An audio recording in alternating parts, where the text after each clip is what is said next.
प्रभु यीशु मसीह के नाम में आपको अनुग्रह, शांति और आशीष मिले। एक व्यक्ति था जिसका नाम बिली था और वो कोयले की खान में काम करता था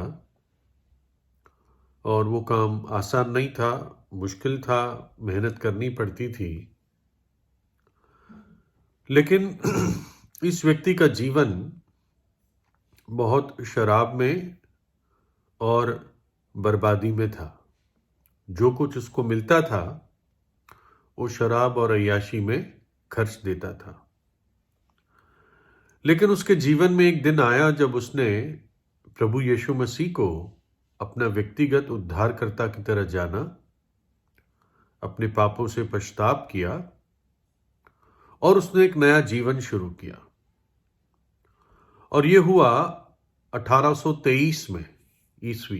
ये पुरानी कहानी है, पुरानी घटना है, किसी के जीवन की जीवन कथा है। और उसके जीवन में ये बदलाव 29 साल की उम्र पे आया। जवान ही था और जैसे उसकी पुरानी आदतें थी, उसका पुराना जीवन था, अब उसके जीवन में एकदम विपरीत और भारी बदलाव आया। मानो के अंधकार चला गया, वास्तव में अंधकार चला गया और रोशनी ने उसकी जगह ले ली। श्राप चला गया और आशीष आ चुकी। मृत्यु चली गई और जीवन आ चुका। शैतान चला गया और प्रभु यीशु उसके जीवन में आ गया।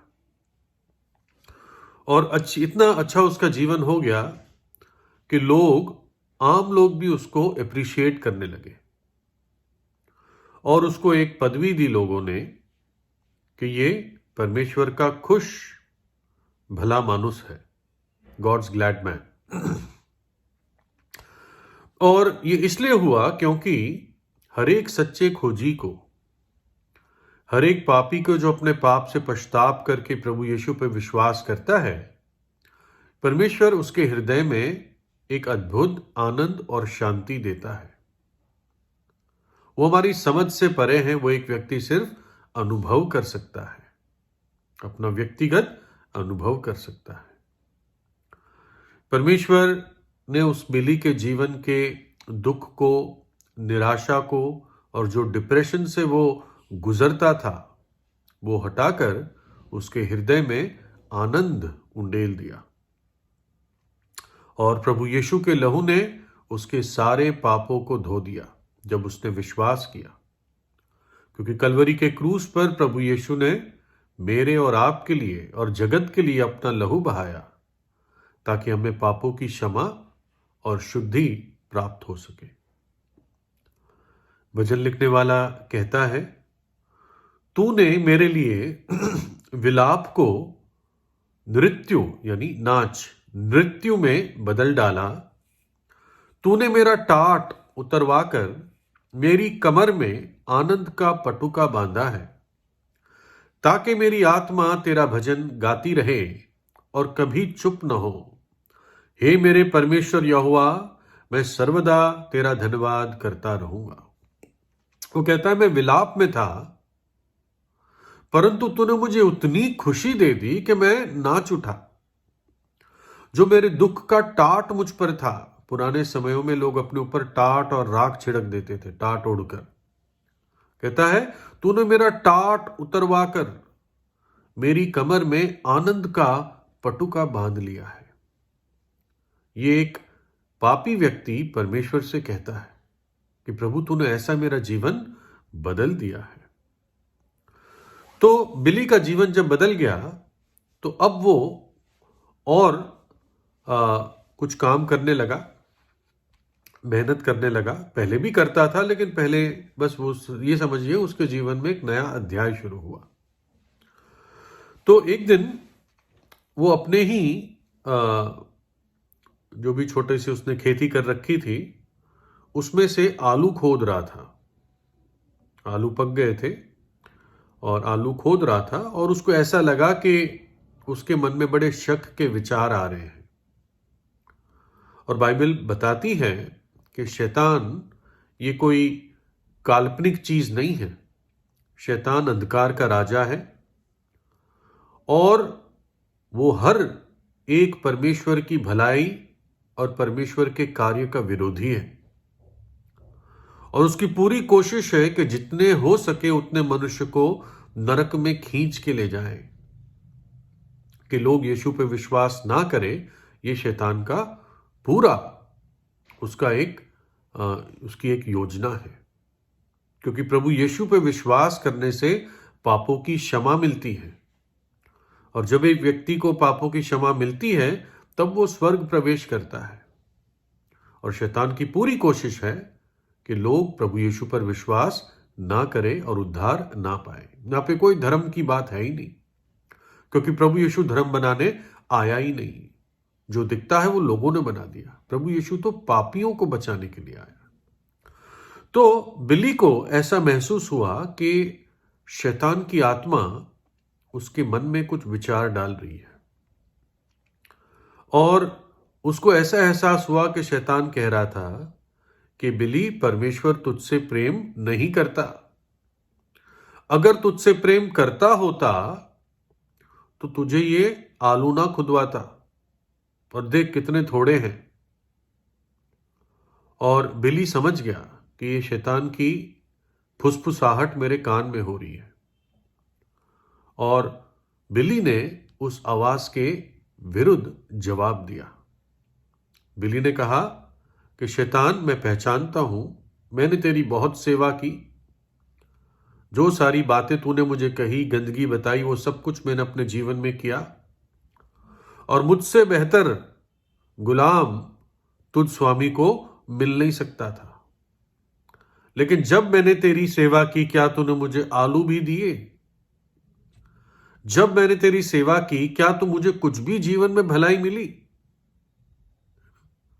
और बिली ने अपने आप को याद दिलाया कि प्रभु यीशु मसीह की सेवा करना ये कितने आनंद की बात है उसके लिए, और उसका जो बोझ उसके जीवन में दिया गया है, बिली के जीवन में, वो कितना हल्का है। जब पहले वो शैतान की सेवा करता था, पाप के जीवन में रहता था, तो भारी बोझ बिली के ऊपर था, है ना। लेकिन जब वो प्रभु यीशु के जुए के नीचे आया, है ना, तो उसने अपनी आत्मा में विश्राम महसूस किया। एक बार इस भले खुश मानुस ने कहा, बिली ने, कि अगर मुझे नरक जाना पड़े और अगर यीशु मेरे साथ है तो मेरे लिए वो भी मंजूर है, और अगर मुझे कोई स्वर्ग जाने को कहे और यीशु वहां नहीं है तो मुझे वो स्वर्ग भी नहीं जाना है। यानी उसका कहने का अर्थ था कि प्रभु यीशु सदा तक मेरे साथ रहेगा और मैं प्रभु यीशु के साथ सदा रहना चाहता हूं। और यही प्रभु यीशु की प्रतिज्ञा थी मत्ती 28 में, देखो जगत के अंत तक मैं तुम्हारे साथ हूं। और यूहन्ना 17 में कि अनंत काल तक मेरे शिष्य मेरे साथ रहेंगे।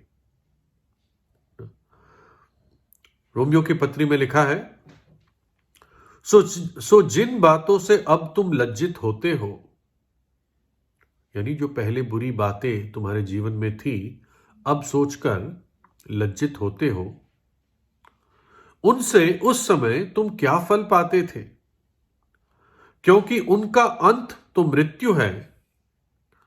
परंतु अब पाप से स्वतंत्र होकर और परमेश्वर के दास बनकर तुमको फल मिला, जिससे पवित्रता प्राप्त होती है और उसका अंत अनंत जीवन है। क्योंकि पाप की मजदूरी तो मृत्यु है, परंतु परमेश्वर का वरदान हमारे प्रभु यीशु मसीह में अनंत जीवन है। ये उनके लिए लिखा है जिनके जीवन बदल गए थे। तो प्रभु का वचन कहता है, पहले जिन भयानक चीजों में तुम थे, गंदे मैले पापों में थे, जिसके बारे में आज सोचकर जिक्र करके भी तुम्हें लज्जा होती है, उन कामों को करके क्या फल मिला।